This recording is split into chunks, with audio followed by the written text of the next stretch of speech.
Good morning everyone, কেমন আছেন সবাই? আশা করছি ভালোই আছেন। আমিও খুব ভালো আছি।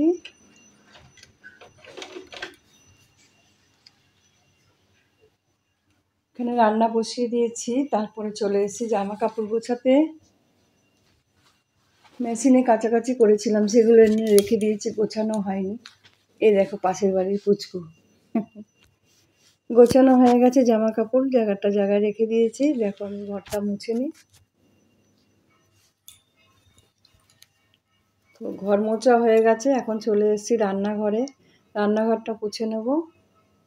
রান্নাঘরটা পুরো পরিষ্কার করে, রান্না তো হয়ে গেছে, পুরো পরিষ্কার করে মুছে নেব।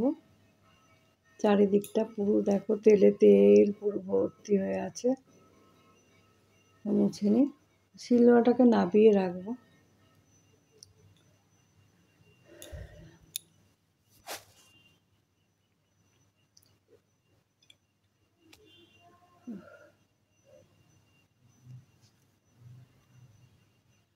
আর দুপুরবেলা, সকালবেলা এক পর্তন হয়ে গেছে, আর দুপুরবেলা এই পনিরটা রান্না করব।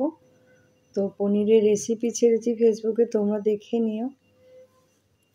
এখানে পনির, আলু সমস্ত কিছু কেটে নিয়েছি, তার জন্য সমস্ত মশলা নিয়ে নিয়েছি। নুন, হলুদ, লঙ্কা বা আদা লঙ্কা বাটা, আজকে নিরামিষ।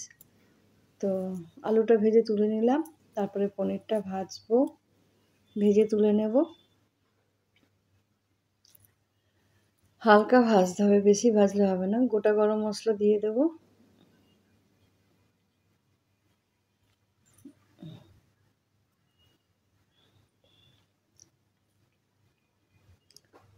তো গোটা গরম মশলা, জিরে ফোড়ন দিয়ে দেব।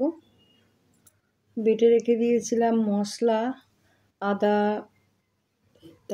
টমেটো, জিরের গুঁড়ো, হলুদ গুঁড়ো, এগুলো সব দিয়ে দেবো কড়াইতে। দিয়ে ভালো করে কষাবো। একটু নুন দিয়ে দেবো। ঘরে টক দই নেই, একটু টক দই দিলে খেতে ভালো লাগে। যাই হোক, এমনি করে নিচ্ছি। ভালো করে মশলাটা কষাবো। একটু হালকা চিনি দিয়ে দেবো। টমেটো সস দিয়ে দেবো। টমেটো সস পনিরে দিলে না খুব ভাল লাগে খেতে। কত সুন্দর কালার এসছে দেখো, কষানো হয়ে গেছে। মশলা থেকে তেল ছেড়ে দিয়েছে। এবারে আলুগুলো দিয়ে দেবো। আলুগুলো ভালো না, জানো তো, যতই মানে চন্দ্রমুখী আলু আনা হোক না কেন, শক্ত, গলতে চায় না। এবার গরম জল দিয়ে রেখে দিয়েছিলাম, সেই গরম জলটা দিয়ে দিলাম।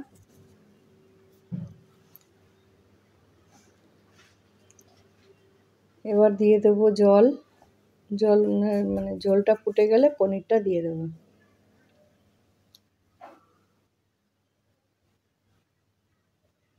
এবারে দিয়ে দেবো কেসুরি মেথি।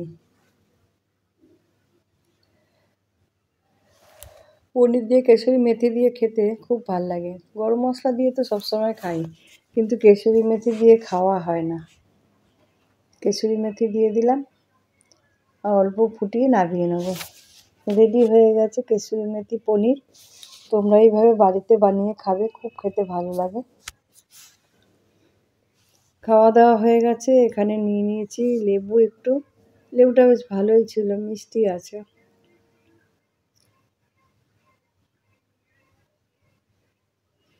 তো রান্নাঘর পুরো পরিষ্কার হয়ে গেছে। এই দেখো বাসন কোসন মেজে গুছিয়ে ঘরটা পুছে, রান্নাঘর টেবিল ফেবিল পুছে সারাদিনের কাজ শেষ হলো। এই দেখ, তাও কাজ করলে অনেক কাজ আছে, কিন্তু দুপুরে এটুকুনি কাজ। বাসনগুলো গুছিয়ে রেখে দিয়েছি। তার সন্ধেবেলা চলে এসেছি, আবার ভাত করব, অল্প কটা ভাত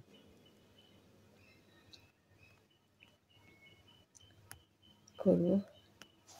চারিদিকে আওয়াজ ছড়িয়ে গেছে দেখো। সন্ধেবেলা আমাদের ঘর দেখো কেমন লাগে, এলোমেলো হয়ে আছে, বিছানা পাটি সব।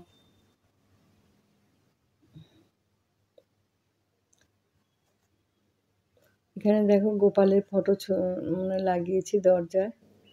আর চলো আমাদের ব্যালকনিতে নিয়ে যাই। ওই দেখো কেমন লাগছে, দেখো চারিদিকে একটু অন্ধকার,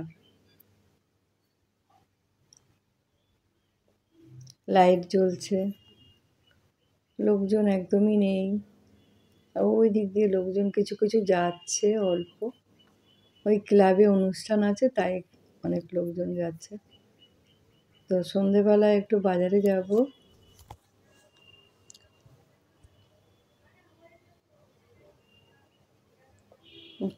একটা ব্যাগ নিয়ে নিয়েছি হাতে, অল্প কিছু বাজার আনবো, সকালবেলা রান্না করতে হয়।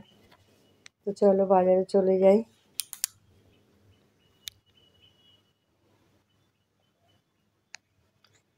বাজারে চলে গেছি, দেখো বাজারে দেখো কত রকমের সবজি আমি কিনেছি কিছু কিছু। ওখানে শাক, আলু, বেগুন, কুমড়ো, তারপরে ডাঁটা, ঝিঙে, লাউ। আমিও কিনে নিয়ে এসেছি একটা লাউ, আজকের মতন একটু